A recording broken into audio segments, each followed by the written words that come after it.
Welcome to Doctrine and Devotion, a podcast that explores Christian faith and practice from a Reformed Baptist perspective. My name is Joe Thorne. I'm the lead pastor of Redeemer Fellowship in St. Charles, Illinois. And I'm Jamie Fowler, executive pastor at Redeemer Fellowship. Now people can see. They can actually see. Exactly. They can see what happens whenever we're recording. Yeah, we're recording. And I'll go, oh, dang it. And I have to reach in because my cigar falls always into right there. It falls into this cup because I have this specially designed ashtray here, and so it falls in there when it gets too small, and I got to dig it out. It's a whole thing. I need to get an ashtray so it doesn't happen. Something proper. Well, you know what? That works just as well. It's fine. It's it's the ashtray of truth. It is, and you know what? It supports the things that I love. That's right. Like good coffee, Reformed literature, coffee, yeah, cigars. Ashes, Yeah. It does all of it. So, it's pretty good. It's a pretty, it's unique. Yeah. It's versatile. Mm-hmm. It's got a lot of utility to it. Yeah, it's got a good color. Now, that being said, I think it only now serves as an ashtray. If I was able to take that camera and let it look right inside. Well, right now, it's a little ashy, yeah. Right now? Yeah. At this angle, it's all ash. Yeah. But I rinse it out and I throw coffee in there. Name one time you've done that. I don't know, 2 days ago. You're lying. I am lying. You are lying. I'm not. That's not the truth. That's not true. No, that's not true at all. Not at all. Hey, didn't we have a good time hanging out with Trillia Nubo last night? Great time. That was cool. We had our wives and Trillia in town. Trillia's in town doing a women's ministry event for us. Yeah. That was a lot of fun. So great dinner, great laughs, just great fellowship. Yeah, she's cool. Yeah. She's cool. Yeah, very nice. All right. Well, we got somebody online that we've been eager to talk to. Ever since the tweet heard around the world. Well, and to be fair, the post heard around the world. We got Adam Feldman. On. Hey, Adam, all the way from Korea? You're in Korea now? Sure, I wish. No, Baltimore. Baltimore. Do you know, Adam? I took Taekwondo for some time. By some time, it was 6 months? No. You know what? I want you to, I'll even let you tell me in years. And no rounding up. Okay, first of all, I don't remember how many years it was. So it was months. What belt I was. What belt? Blue. Now, if I remember correctly, blue is right. Blue is... There's two colored blue belts. You're the first one. I don't remember. You were the first one. Mm-hmm. Is that right after white? No, white, yellow. It was white, yellow. White, yellow. Mm-hmm. Now, how long were you in there? I don't know. My kids were in it. I know, but how long were you? They made me do it. So 8 months? No, it was probably 2 years. Oh, that's a lot longer than I thought. It was awful. I hated it. Adam. All right. Adam, I did not enjoy Taekwondo, but I loved the Korean people. They were super cool. And they were always sharing food and sharing history of Korea and everything. It was pretty awesome. So listen, for people that don't know, Adam and I have known each other since the blogging days, right? Yeah, I was thinking about it the other day. It's been at least 20 years. Yeah, it's been a long time. Back when you had a black beard. I did, and hair. Now we both have white beards and no hair. I haven't had hair for a long time. Right. But Adam is the academic dean at Metro Baltimore Seminary. That's right. And that's a relatively young seminary, right? I mean, just like 2008, I think is when you guys got. Well, Metro Atlanta got started around then, but and we're an affiliate campus of them. That's right. But our campus, Metro Baltimore, started in January 2019. Wow, so super recent. Yes. Super recent. Okay. Mm-hmm. Well, I was unaware that you had gone there. Adam and I don't like chatting every day and everybody, but I was unaware. You made it sound like best friend. Well, I'm his best friend. You're like I'm his best friend. Accountability partners. No, he's like, we check in every morning. You said. Did you read your Bible today, Adam? Did you pray? Yes, I did. Did you repent of all known sins? Did you forsake all questionable habits? Oh my goodness, we're doing this now. Yeah. So, but I didn't know you were there. But yeah, we a lot of people learned about your young seminary with an Anthony Bradley post on That's Facebook. Right. Yeah. Oh, Joey, you okay? I got a little cold. Oh, Joey. Yeah, we have video. We have benefit of video. So Anthony Bradley, who is Anthony Bradley for those people, Adam? How do we explain to people? Most people, if they're on Facebook, they know who Anthony Bradley is. He's pretty prolific on Facebook. Right. He's pretty prolific on Facebook, Twitter. He's a professor in the PCA world. He's pretty well known among the Reformed folks, especially in that category, the PCA groups. I could introduce people to him by saying, like, the first time I met him in person. You met him in person? Yeah. We were at an event. This is Joe freaking Thorne we're talking about, Adam. Yeah, we were. It was. He knows everybody. He's also. Or did you meet him? First of all, I don't introduce myself to people. Let's just put it that way. Well, I mean, the way you worded it earlier was Anthony is also your accountability partner. Well, you guys meet every morning Yeah. to discuss over Zoom.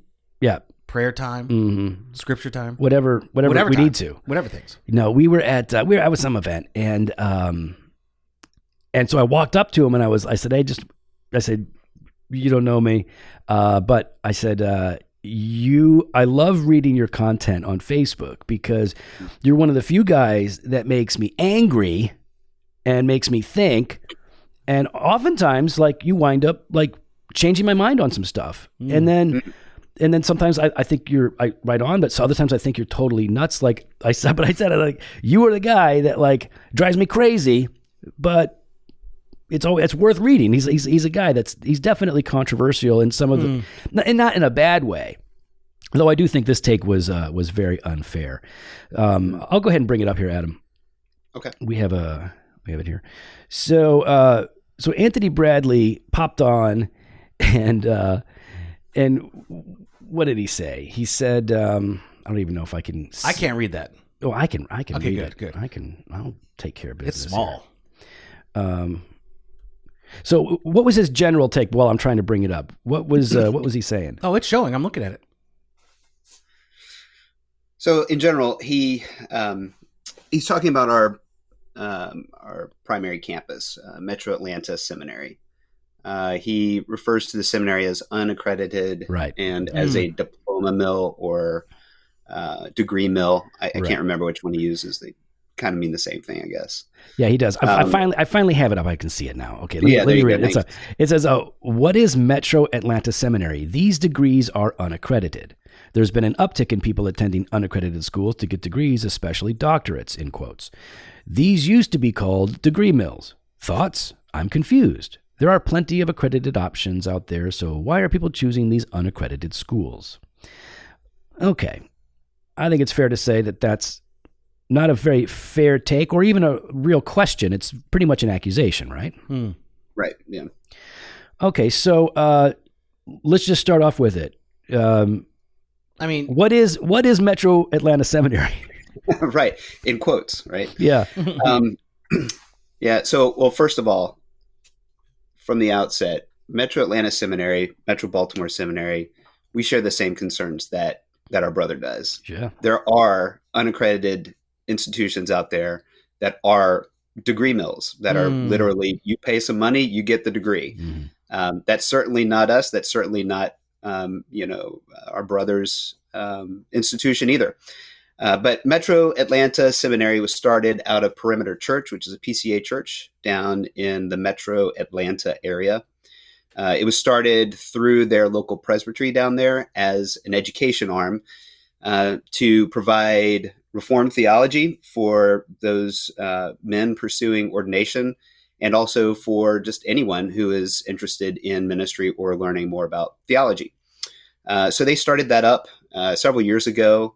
They were accredited with ARTS, which is the Association of Reformed Theological Seminaries. Okay. And that accreditation was 5 years ago, and they just this summer got reaccredited for a 10-year stint, which is a huge blessing.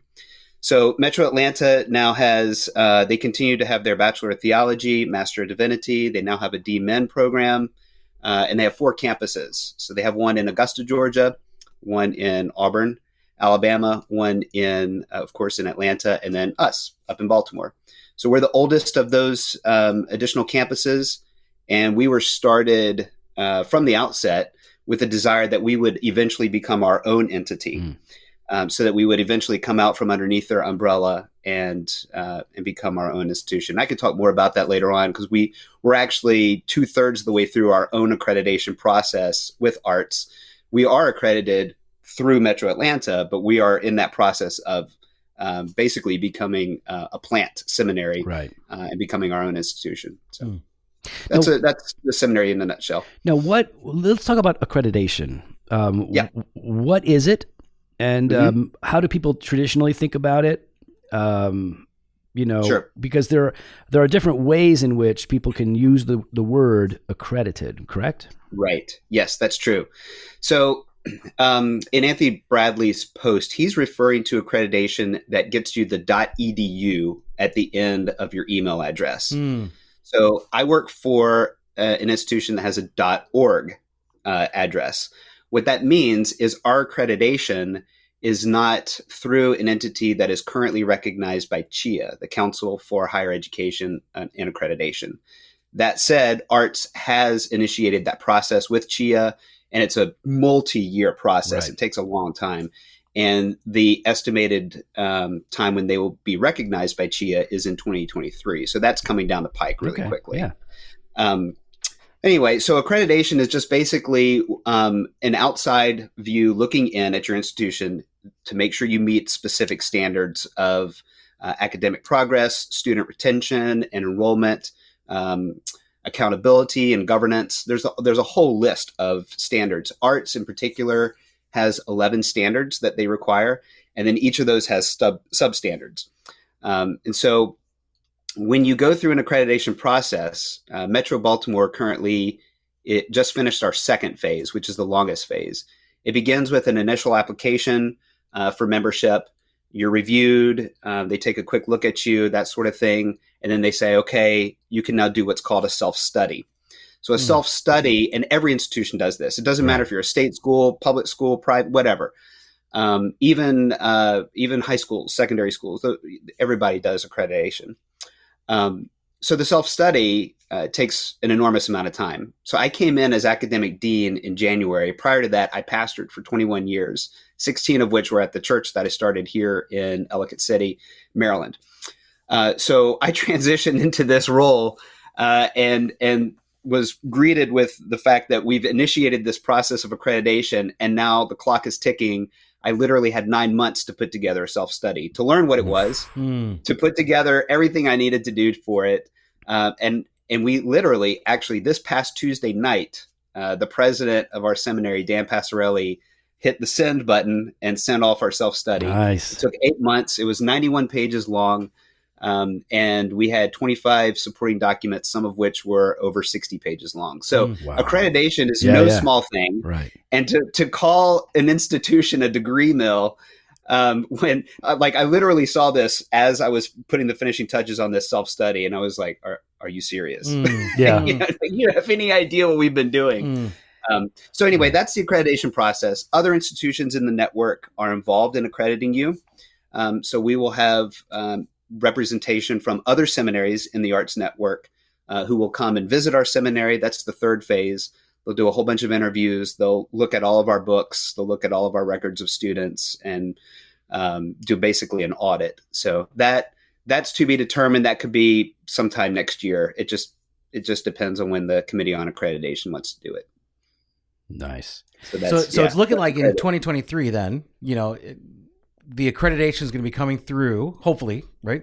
Yes, Lord willing, yes. Lord willing, and these sort of, I guess, thoughts or accusations, I think it was the word you used earlier, would kind of really be to the wayside. They become moot at that point, right?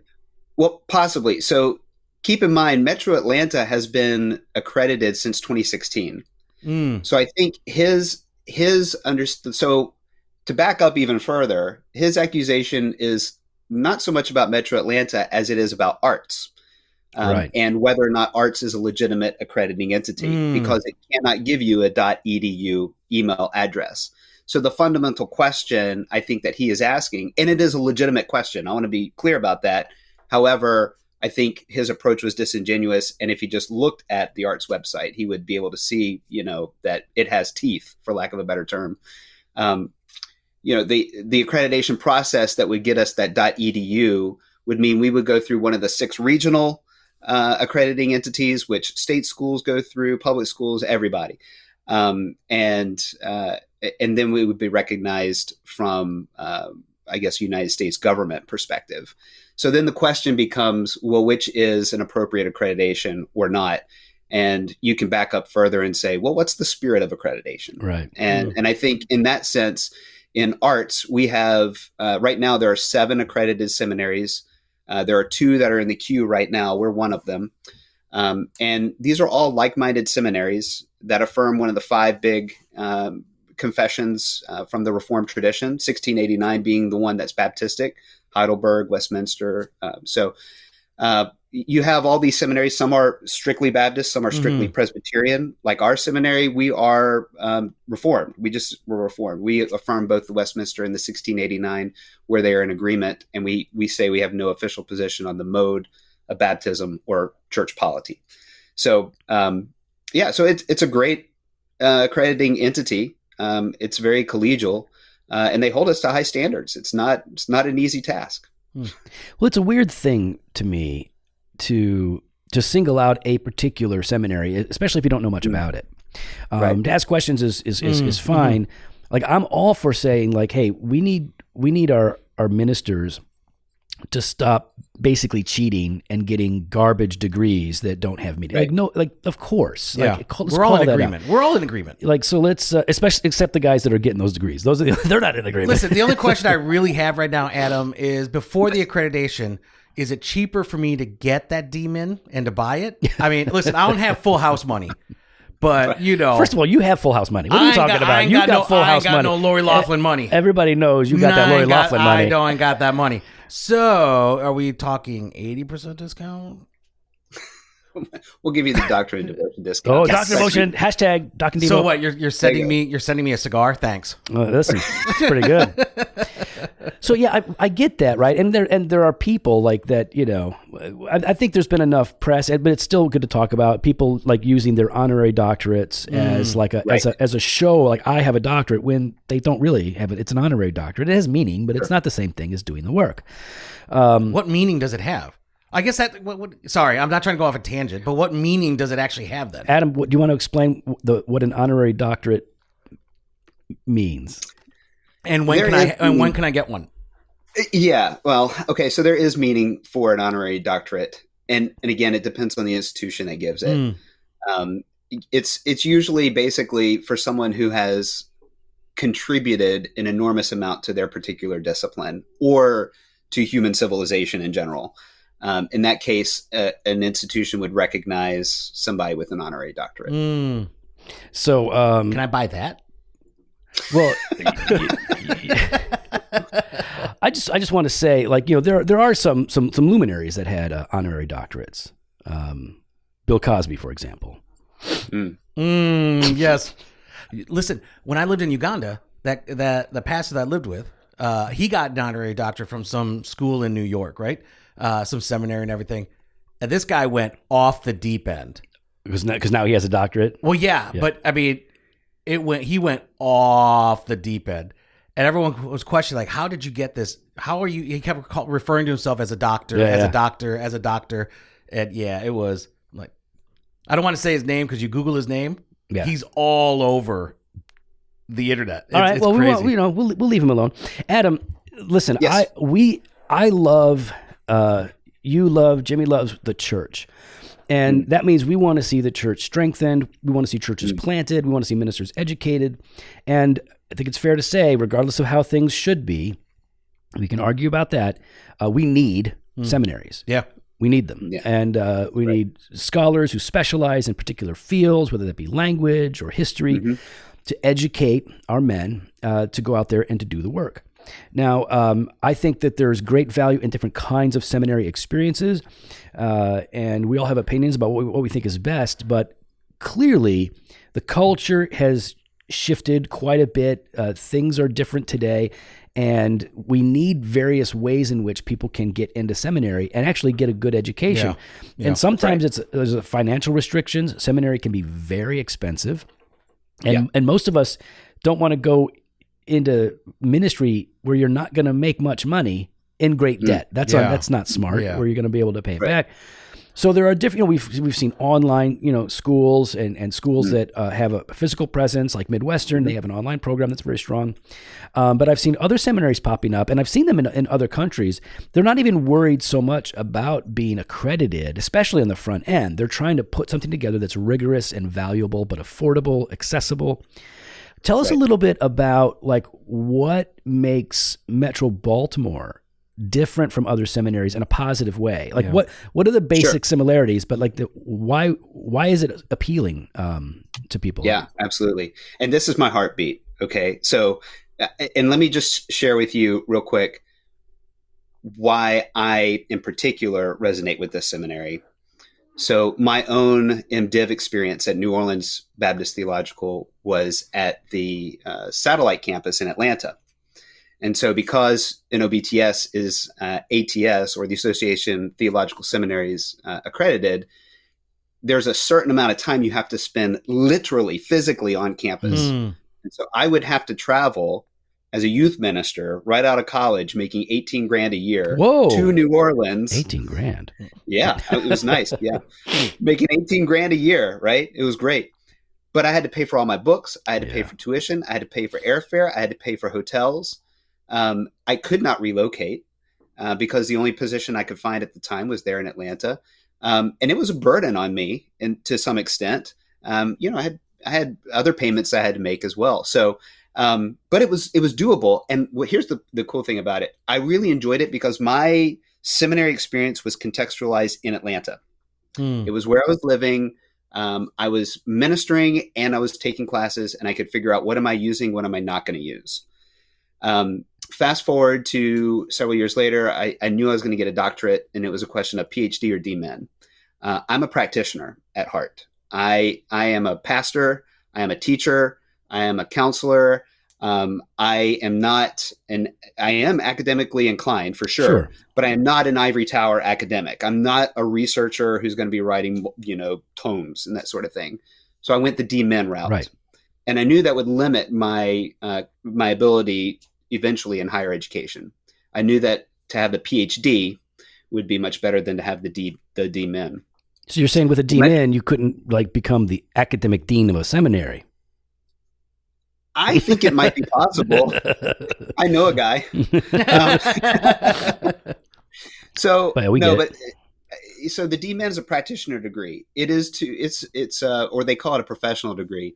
It's like the MD for medicine. Right. You have the PhD teaching the MD, right? The MD is the one who actually does the surgery. The PhD is the one who tells them all about the body and the anatomy and that sort of thing.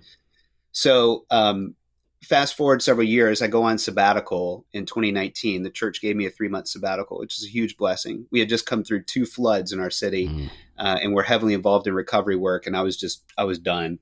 During that time, God was just like, hey, you're going to move into higher education eventually. Okay, God, when, where, how? I come back from sabbatical, and in my inbox, in my email inbox, I get a message from the president of this seminary saying, hey, let me tell you about this new seminary. It's Reformed. We started out of a PCA church, but we're looking to broaden our tent, and we want some Reformed Baptist guys. And here's the model. And so this is where I think Anthony Bradley kind of got hung up a little bit, because the model is different. Metro Baltimore adopted Metro Atlanta's model because we are an affiliate campus. Here's what it basically looks like. The degree is 84 credit hours for an MDiv. Typically, MDivs are around 90 credit hours. So that's one thing that for folks who are more like strictly academia, right, that might be kind of like, oh, wait a minute. Our BTH students, Bachelor of Theology students, and our MDiv students take classes together at the same time. We follow a British model of education where the bachelor degree actually takes 3 years because it's expected that you're going to go on to something else. So our bachelor students are held to the level of academic quality that our master's students are held to. And in that way, it's a 3-year program instead of a 4-year program. The program itself is designed to reach the head, the heart, and the hands. So 40% of the degree is classroom. So 36 credit hours come from classroom. We do Systematic theology, biblical theology. We teach Greek, Hebrew languages. We do exegetes. I'd love to tell you about how we do that later on if we have time. We do, and we do applied theology. So making, equipping disciples, evangelism, apologetics, those sorts of things. So 40% is academics, 40% is practicum. And the practicum is real world, 360 real-time hours of ministry that translates to 36 credit hours. We have 5 practicums: general ministry, pastoral ministry, biblical counseling, urban ministry, and church planting. So you get into a cohort and you're with them for 3 years. So you're with people who've been in the seminary for 3 years, people who've been there for 2 years, people who are just starting out. We have a dean over each of these tracks. They lead you through a process of there's several books that you're reading. There's conversations. You meet regularly with your cohort, and you have to fulfill the practicum requirements. So if you're in the pastoral requirement, for instance, you have to preach so many times, that sort of thing. And then the last 20% is the heart. So we have the head, the hands, and now the heart, and that's mentorship. Every student has a mentor, and the mentor walks with them for all 3 years and spends 120 real-world hours with them, which translates to 12 credit hours. There's a rigorous program they go through of reading specific texts, talking about them with their mentor, and the mentor's primary task is the cultivation of the heart, the transformation of the actual seminary student. Because we look at statistics where so many pastors and seminarians graduate and then they leave the ministry. They don't know how to find a mentor. They don't know how to be discipled. They haven't submitted to authority. And they need that. They need that experience. And so we want them to have the knowledge, the skills, and also for their hearts to be transformed. So that's our program. Nice. And you said classroom. Is that virtual? Is it in person? Is it both? And between those, then, well, yeah, go ahead. Let's ask that. Yeah, sorry. Yeah. So my area of oversight is the classroom portion of the seminary. So that's all in person. We do offer. We started during the pandemic. We had to do online stuff, but we're phasing that out because real transformation happens in person. Yeah. We have 2 campuses, one outside of the Baltimore area in the county and one in the city on the bus routes. And so we have duplicate classes in both cases. Cool. We're affordable. Total tuition for all 3 years is around $6,000. Which is Jimmy's face. Yeah. So one of the accusations that Anthony Bradley had was that we're in it for the money, and I was like, "What money?" Now, how is it so affordable? Yeah. Yeah. So here's how it's affordable. One, we have no tenured faculty, so we don't have that overhead. The president and I are the 2 persons on staff who work the longest each week. We're both half time. So we were able to do that. All of our instructors are currently pastors or biblical counselors who have full-time jobs in real-world ministry who are adjuncting. That's also how we keep the cost down. We have very generous donors, and we also get our spaces where we meet from churches either for free or at an exceptionally reduced price. Wow. Yeah. This is part of what it means to be accessible. Yeah. We have students who are in Baltimore's Helping Up mission who come out of extremely difficult backgrounds who would never be able to work on an undergraduate degree, never be able to afford it. Yeah. We have students who are first-year undergraduate students first-time undergraduate students who no one in their family has ever even been to an institution beyond high school. And this is part of what it means to be accessible. We are close to Westminster and RTS. There's campuses nearby. There's no way these students could afford to relocate and to do that education. And if they took out loans for that, it would set them back for decades. And so part of our heart is, why shouldn't Reformed theological education be available to people who want it and who need it? Yeah. Well, I wouldn't have been able to afford seminary if I wasn't married and had no kids. Like I worked a job as a pastor. I waited tables for a while. I worked in an office for a while, and then I just got a pastoral position in a small church, which really just covered rent. My wife was a legal secretary, and we got out of there with like 10 grand in debt. So like that was a big win. So I know that financially it is, it's incredible. And that's why it takes some people so long to get through seminary. It takes them 5 years, 6 years sometimes. Because they're just trying to pay piece by piece what they can't afford. Right. So I think that's really valuable, that you guys are putting together something that resonates with us theologically, is practical, and you're finding ways to, make it affordable. Yeah. And I know we were joking before, but like, talk to us then about the D-Min program, right? Like the practitioner, the professional, I think is the way you worded it. Tell us more about that program. Sure. So Metro Baltimore does not have a D-Min program. Metro Atlanta does. We have decided not to have a D-Min program at this point, primarily because we're coming out from underneath their umbrella, and we just wanted to knock it out of the ballpark for the 2-degree programs that we have. And I'm not 100% familiar with Metro Atlanta's D-Min program, but I mean, all their information's online. But there are other institutions in the arts network that do have D-Min programs as well. We've talked about possibly starting a D-Min program after accreditation, but right now we want to get through accreditation on our own, and we want to continue to develop the seminary. We have goals. If you look at our website, for instance, you can see in the next 5 years, we want to have a Spanish language program and a Korean language program, because there are those two populations, Korean in particular, are massive in our area. And part of what it means to be a contextualized seminary is to be able to provide training for folks who English is an additional language. Yeah, absolutely. And I think that's crucial with what you're talking about, and being accessible, being something that's more on the ground, ready to go. So as you look at what you guys you're able to currently offer, what would you say is that, I guess, program, degree, whatever phrase you want to use, that is really your not only maybe your bread and butter, but something that you're excited. Like what is it that you're really excited about that makes a huge, I think, not makes a huge difference, but I guess maybe shows the difference between your seminary and others? Right. So, I mean, I would say I would give you probably a story or two. Yeah, please. Because that's really where you see it. Hey, thanks. Yeah. So that's our website. I guess everybody can see that.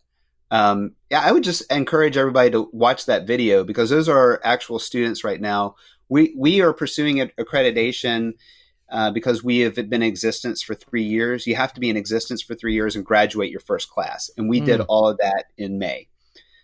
So some of those folks that you see there are students who have already graduated, and some are current students. So that gentleman right there, he's a student. He and a couple of guys traveled down from York, Pennsylvania, and they have ministries up there in the inner city. We have guys who come in from inner city Wilmington, Delaware, guys, of course, from Baltimore, men and women from all over the region. So we had a student who, in a time of sharing, was sharing with the group that for the first time, they're reading the Bible and they're hearing God. And from a Reformed perspective, we look at that, we back up and we say, well, either they weren't regenerate, and praise God, they're regenerated now, or they were missing that relational component. It doesn't matter to me which of those happened. Only God knows which of those happened. What matters to me is we want to be a transformational seminary. Yeah. We want the heart changed. You can go through seminary all 3 years or 4 years, however long it takes you, and never talk about the heart. Yeah. And never feel vulnerable enough, like the freedom to be vulnerable enough to say that in front of other people, to say, for the first time, I'm hearing God. Yeah, not just that vulnerability, but that and that transparency, but that I guess that safety, right? Like that safety of knowing I can be vulnerable, I can be transparent here, right? Right, absolutely. There is a place for the education that I received at New Orleans and my DMin at Gordon Conwell, there is a place for that. Okay. So I'm not at all saying Metro Atlanta is, but it's the both and, right? We need to remember the both and. And I think as well, because enrollment is down at these traditionally bricks and mortar academic institutions, Gordon Conwell, my alma mater, just sold the campus that I attended when I was doing my DMin there. Fuller, which is where our president went for his doctorate, they just sold their Pasadena campus. Yeah. These seminaries are having to jettison these buildings because cost of living is increased and enrollment is down. So when you're looking around, you need both and let's be honest, like if you're going to be pursuing that PhD and you're going to be writing systematic theologies, you're probably going to want to go to an ATS seminary. Right. But if you want to be a faithful practitioner of the word, there's a lot of good seminaries out there. Yeah, we need the options. We need different approaches, different schools. And listen, there are some new schools out there that I tell people stay away from. Do not go there. I'm not going to mention them. No, but you know which ones I'm talking about. Don't. I'm not. I know you want to. I want to so bad. But this is not one of them, and I want to encourage people to check out the seminary here because it really does look great. Metro Baltimore Seminary.org.